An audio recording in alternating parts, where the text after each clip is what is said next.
প্রশ্নটা যেটা করেছেন আমার কাছে মনে হয় যে আলটিমেট উত্তর যেটা সেই উত্তরে বাংলাদেশের অধিকাংশ মানুষই একমত।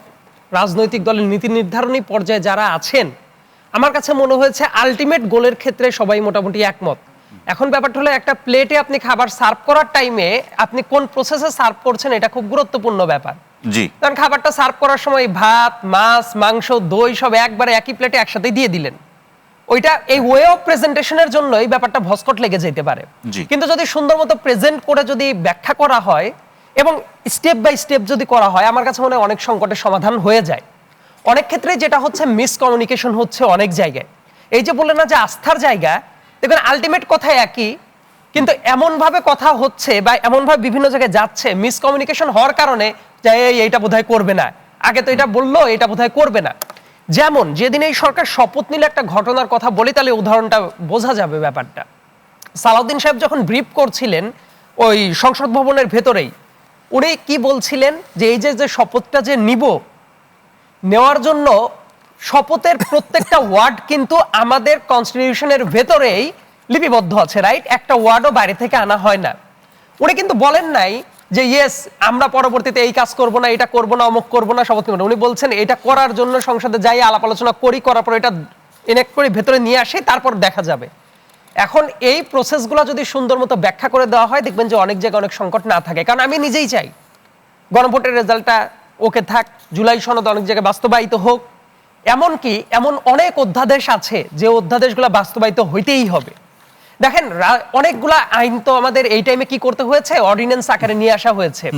এবং এই যে নতুন পার্লামেন্ট, এই পার্লামেন্টে বাংলাদেশে সবচেয়ে বেশি আইন দেখবেন যে অ্যামেন্ড হবে, সবচেয়ে বেশি নতুন জিনিস নিয়ে কাজ কারবার হবে এবং এই অধ্যাদেশগুলোকে কিভাবে নিয়ে আসা হবে এটাও কিন্তু গুরুত্বপূর্ণ একটা চ্যালেঞ্জ। এখন ব্যাপারটা কি, আপনি যদি গলাবাজি করার জন্য বিভিন্ন ক্ষেত্রে ন্যারেটিভ বিল্ড করার চেষ্টা করেন দেখবেন কাজের মানুষ একটা জায়গায় থাকে খুব কম। আমার কথা সামনের পার্লামেন্ট আপনার বুঝে বুঝে ওইগুলাকে যে নিয়ে আসতে হবে, যদি না নিয়ে আসেন ব্যাপারটা কি হয়, রাষ্ট্রপতি যে অর্ডিন্যান্স গুলা জারি করেছেন লেটস সে পার্লামেন্ট যদি মনে করে যে একটাও তারা অ্যাডপ্ট করে নিবে না, ওইগুলোর ভবিষ্যৎ কি? এই কারণে অনেক চমৎকার চমৎকার কিন্তু অর্ডিন্যান্স আছে যেগুলো আমাদের বাস্তবায়ন করতে হবে।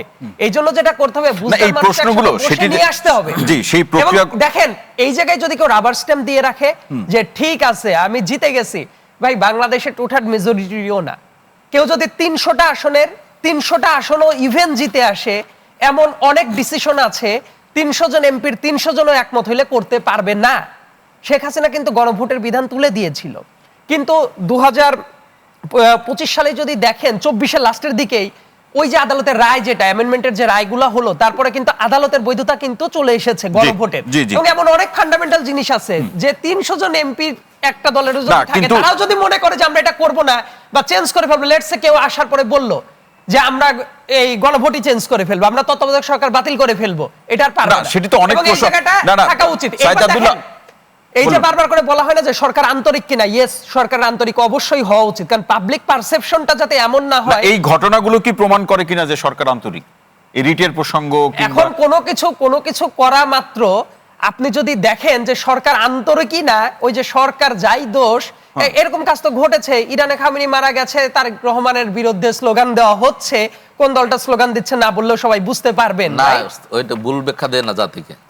ওটা বলা হয়েছিল যে আপনার বাংলাদেশে যে হত্যা হয়েছে সেটার জন্য তারেক রহমানকে বলা হয়েছে, ইয়ার জন্য ইরানের জন্য বলা হয় না। এটা কিন্তু অপব্যাখ্যা দিয়ে ওই মিছিলে তো আমিও ছিলাম। আচ্ছা ওটার টোটাল ওইটার এজেন্ডাটা কি ছিল? মিছিলে ওখানে দুইটা বিষয় ছিল, কি ছিল? একটা ছিল ইরানের খোমেনি হত্যা এবং ইরানের হামলার, আর এমন স্লোগানগুলো আছে পাশাপাশি এমন ভাবে বলেছেন মানুষের কাছে মনে হচ্ছে দোষ দেওয়া।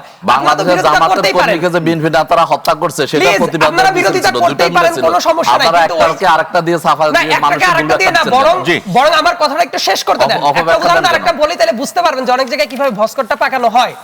এই ইন্টারিম গভর্নমেন্টের টাইমে একটু জিনিস খেয়াল করে দেখেন, সুপ্রিম কোর্টে চিফ জাস্টিস কিভাবে নিয়োগ দেওয়া হবে 30 সেকেন্ডের ভেতরে শেষ করে দিচ্ছি। বলা হয়েছিল কি, ঐক্যমত কমিশনের সুপারিশ কি ছিল, সিনিয়র মোস্ট ব্যক্তিকেই নিয়োগ দেওয়া উচিত, রাইট? বিএনপির ওই জায়গায় কিন্তু বিভিন্ন ক্ষেত্রে আপত্তির জায়গাটা তুলেছিল। ঐক্যমত কমিশন অনেকে আলোচনা করেছিল না এটা হওয়া যাবে না, যে সিনিয়র মোস্ট 2 ব্যক্তি যারা আছেন তাদের ভেতর থেকে সিলেক্ট করার প্রসিডিউরটা রাখা উচিত। ইন্টারিমের টাইমে চিফ জাস্টিস নিয়োগ করা হয়েছেন একজন, রাইট? আমার প্রশ্নটা হলো উনি কি সিনিয়র মোস্ট ছিলেন নাকি সিনিয়র মোস্ট যে ব্যক্তিটা ছিলেন তার চাকরির মেয়াদ আরো 6 মাস ছিল, তাকে ডিঙে আর একজন ব্যক্তিকে নিয়ে আসা হইলো।